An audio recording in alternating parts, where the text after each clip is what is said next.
Karnavati finance limited के shares ने अपने इन्वेस्टर्स को पिछले 6 महीने में 542% के रिटर्न दिए हैं।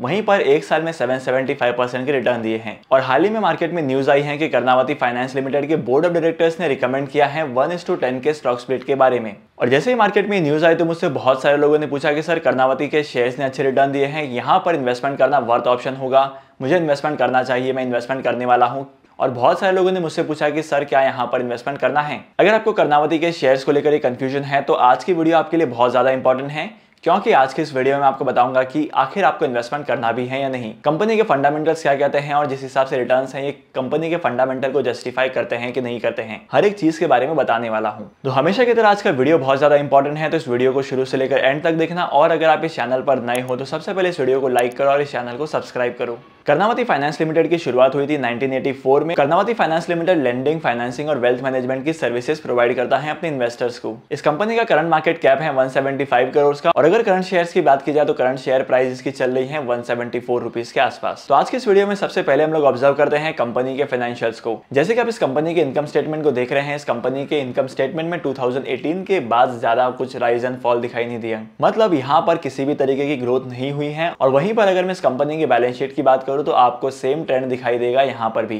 2018 के बाद कंपनी के असेट्स ज्यादा नहीं है और यहाँ पर कुछ ज्यादा इंक्रीज नहीं हुआ है। और तीसरी और सबसे इंपॉर्टेंट चीज है इस कंपनी का पीई रेशियो। इस कंपनी का पीई रेशियो है 538 का, मतलब यहाँ पर अगर आपको 1 रुपए का प्रॉफिट कमाना है तो 538 रुपीज तक का प्रीमियम पे करना पड़ेगा, जो कि इस कंपनी की वैल्यूएशन मुझे काफी ज्यादा लगती है, क्योंकि इस कंपनी का पीई रेशियो भी ज्यादा है। अब हम चलते हैं इस एनालिसिस के सबसे इंपॉर्टेंट पार्ट पर और हम लोग बात करते हैं प्रमोटर होल्डिंग की। जैसे कि आप इस कंपनी के होल्डिंग पैटर्न को देख सकते हैं, यहाँ पर आपको एक क्लियरली पता चलेगा कि इस कंपनी के शेयर ज्यादातर प्रमोटर्स के पास है, विच इज 55%। 4-5% शेयर है रिटेल इन्वेस्टर्स के पास, बाकी के बचे 38% तक के शेयर्स हैं अदर पार्टीज के पास। अगर इस कंपनी के शेयर्स को मैनिपुलेट करना है ना, तो इस कंपनी के शेयर्स को मैनिपुलेट करना काफी ज्यादा आसान है। इसके पीछे का रीजन यह है कि रिटेल इन्वेस्टर्स ने सिर्फ 5% तक का इन्वेस्टमेंट किया है, प्रमोटर के पास 55% के स्टेक है और बाकी रिमेनिंग जो है वो अदर पार्टीज के पास है। तो यहाँ पर जब प्रमोटर को गेम खेलना होगा तब आराम से खेल सकता है, और ऐसी सिचुएशन में अल्टीमेट नुकसान होने वाला है रिटेल इन्वेस्टर्स का, क्योंकि हाल ही में से बहुत सारे केसेस को देखा गया है जहां पर प्रमोटर अपने शेयर्स की प्राइस को इंक्रीज करते हैं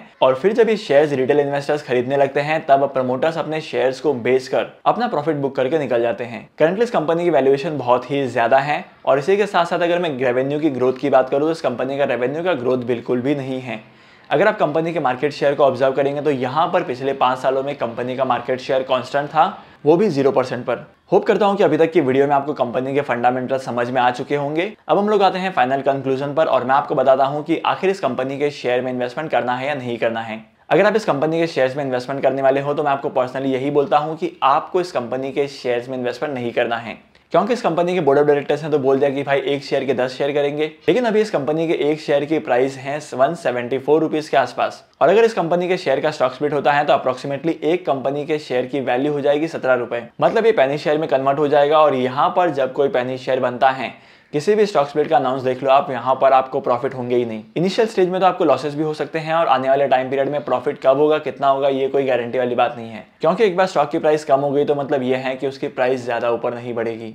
तो डेफिनेटली आपको यहाँ पर इन्वेस्टमेंट नहीं करना है। और बहुत सारे लोग बोलते हैं कि इन्वेस्टमेंट करो आपको प्रॉफिट होगा, लेकिन प्रॉफिट से पेपर में दिखाई देता है। जब आपको लगेगा कि मैं प्रॉफिट में हूँ और आप अपने इन्वेस्टमेंट के स्टेक को बेचेंगे तब यहाँ पर आपके लिए बेचना पॉसिबल नहीं होगा। तो यहाँ पर तो इन्वेस्टमेंट बिल्कुल भी नहीं करना है। मार्केट में बहुत सारी कंपनीज है जहाँ पर आप इन्वेस्टमेंट कर सकते हैं और डेफिनेटली आपको उन सारी कंपनीज के शेयर्स में इन्वेस्टमेंट करना है। अगर आपको जानना है कौन सी कंपनी के शेयर्स में इन्वेस्टमेंट करूँ, कहाँ पर इन्वेस्टमेंट करूँ, तो इसके ऊपर मैंने एक डेडिकेटेड वीडियो बनाई है जिसकी लिंक आपको डिस्क्रिप्शन में मिल जाएगी।